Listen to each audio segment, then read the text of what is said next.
comme on est un peu agité. Tiens, t'as pas vu mes lunettes là voilà, c'est du même ordre. Ah, mais elles sont là. Ah oui, elles sont là. Ah oui, c'est déjà là. Mais oui, bien sûr, il y a déjà en moi ce pressentiment de quelque chose qui ne change jamais.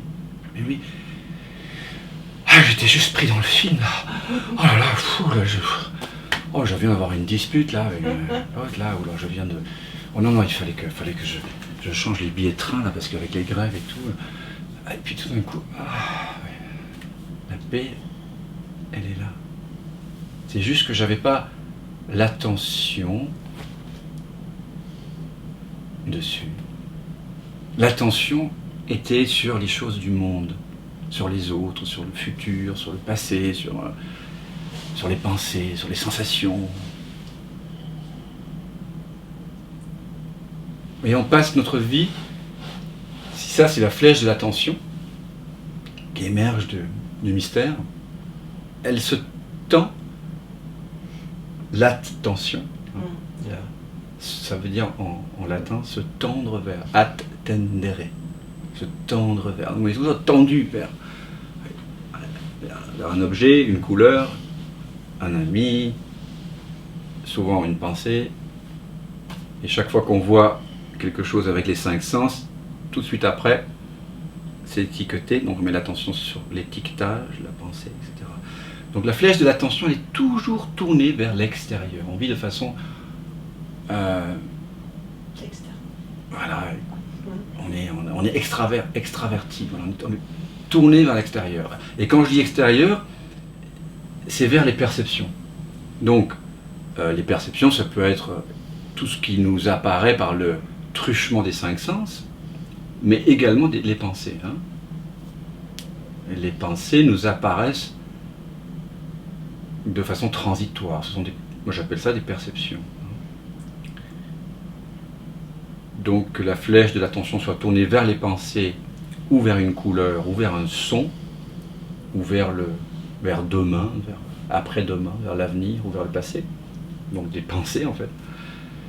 Eh bien, j'appelle ça des perceptions. Donc la plupart des êtres humains passent leur vie entière à être tournés vers les perceptions. Et dans une souffrance continue. Oui, continue. Continue.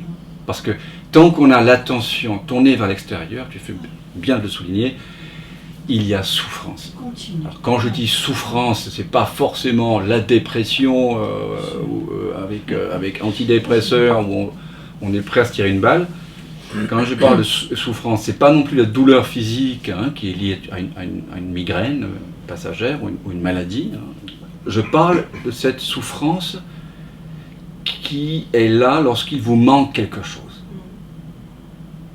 C'est pas assez. C'est pas assez ce qu'il y a ici maintenant. C'est pas assez. Je peux pas rester en place. Je peux pas rester avec moi-même. Parce qu'il y a toutes ces pensées qui me disent que ça suffit pas. Et j'y crois.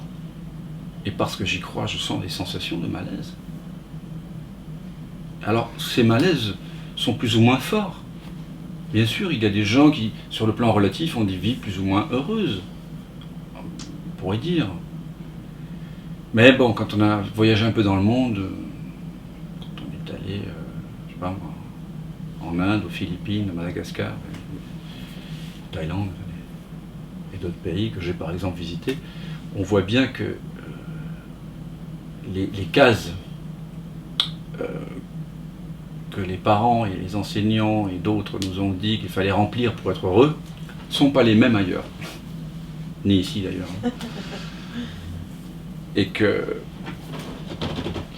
qu'en réalité, il n'y a aucune des cases dont on nous a dit qu'elles allaient nous amener le bonheur de façon définitive, qui, même en étant remplies, nous a apporté ce bonheur-là.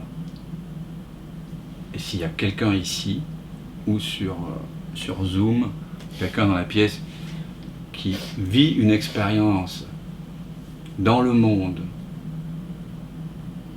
joyeuse et qui lui a apporté la paix totalement, j'aimerais bien qu'elle témoigne de ça. parce que je n'ai jamais rencontré quelqu'un qui puisse me dire ça réellement. Bien sûr, il y a des fake news et puis il y a beaucoup d'hypocrisie. Hein. Ça va? Oui, ça va. Et toi? Donc évidemment, dans les salutations habituelles, nous ne creusons pas. Donc tout le monde va bien.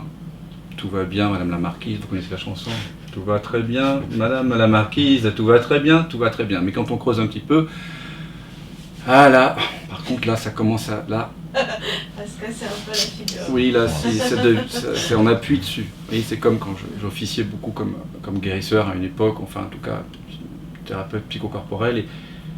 Et au début, je pose les mains, puis ça se détend, puis je sais pas pourquoi, mais mes doigts, ils avaient toujours envie d'aller appuyer là où ça faisait mal. Et là, donc, on aurait pu rester comme ça. Voilà, tout va bien. On se détend, on fait une petite méditation sympathique. Et voilà, on est content, on est bien. Mais mes doigts, ils allaient toujours chercher, je sais pas pourquoi, enfin, vraiment bizarre. Ils allaient chercher l'endroit où ça allait. Là, par contre, pas du tout. Et là, c'était même terrible. Mais j'y avais accès parce qu'on s'était un peu détendu. Donc dans un satsang, on se détend, et je propose de revenir à ce qui est déjà là, tout simplement. Et dans ce retournement de la conscience vers elle-même, qui est un peu un abus de langage, parce que la conscience ne se retourne pas évidemment sur elle-même, mais on va dire que la flèche de l'attention peut se retourner vers elle-même. Et dans ce retour du mental finalement vers sa propre source silencieuse, il peut y avoir des remontées, des régurgitations, on peut rencontrer des mémoires. Voilà.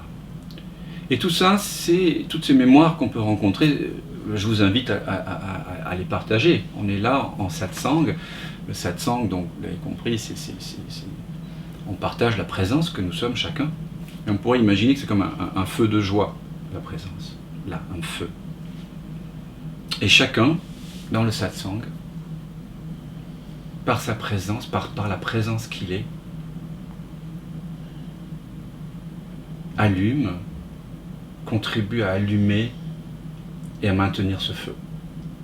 Et toutes vos résistances, tous vos doutes, tout ce que vous pouvez rencontrer en chemin, jusqu'à la reconnaissance pleine et entière que vous êtes, ce feu de joie, on va appeler ça des bûches. Des bûches, voyez. Et donc, on vous est invité à les mettre dans le feu, tout simplement. Donc, mon invitation ici, c'est à la fois de vous ramener vers cette présence que vous êtes déjà, alors par différents pointeurs, on pourrait dire. Voilà. Le Bouddha appelait ça les techniques habiles, je crois. Oui, par les techniques, oui. Hein? Oui, par les techniques. Les techniques habiles. Ou alors, s'il y a des bûches, eh bien, je vais vous inviter à faire l'unité avec.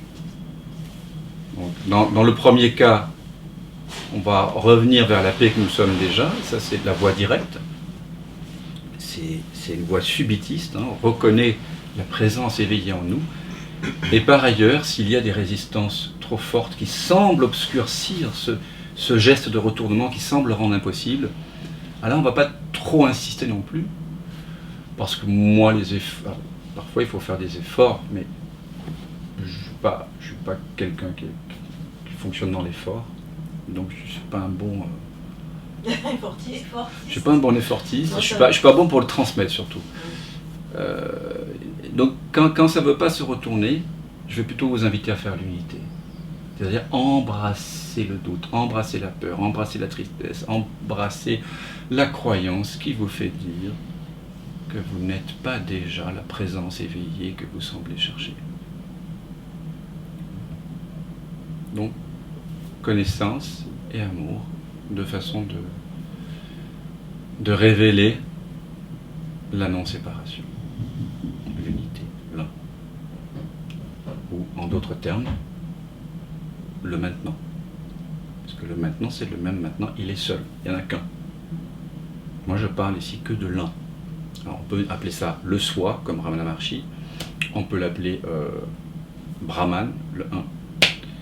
On peut l'appeler le non-esprit, dans la tradition zen. On peut l'appeler le Bouddha, dans la tradition Bouddha. On peut l'appeler Christ, dans la tradition chrétienne.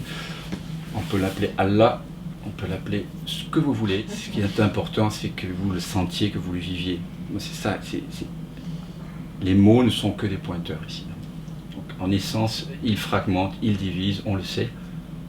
Mais on est là pour pointer vers une réalité qui est au-delà des mots. Et qui est là maintenant. Qui d'ailleurs est la seule réalité qu'on puisse vraiment partager. Il n'y a que ça. Il n'y a que ça. Alors voilà, je vous invite donc à venir avec, si vous le sentez, avec des questions, des doutes. Voilà, le satsang est fait pour ça. Il est fait pour que nous puissions remettre en question notre mode de perception habituel. Le satsang, c'est, on pourrait dire, le lieu sans lieu dans lequel on remet en question ce qui n'est jamais remis en question ailleurs. On peut remettre plein de choses en question à l'école, en famille, dans le couple, de façon journalistique, etc. Les fake news, est-ce que c'est des fake news, pas des fake news, d'accord, etc. Ici, on remet en question l'idée d'être une personne séparée. Est-ce que ce que j'appelle moi, et que j'identifie à un corps, à un mental, à une histoire, est-ce que c'est vraiment moi ? C'est ça la remise en question.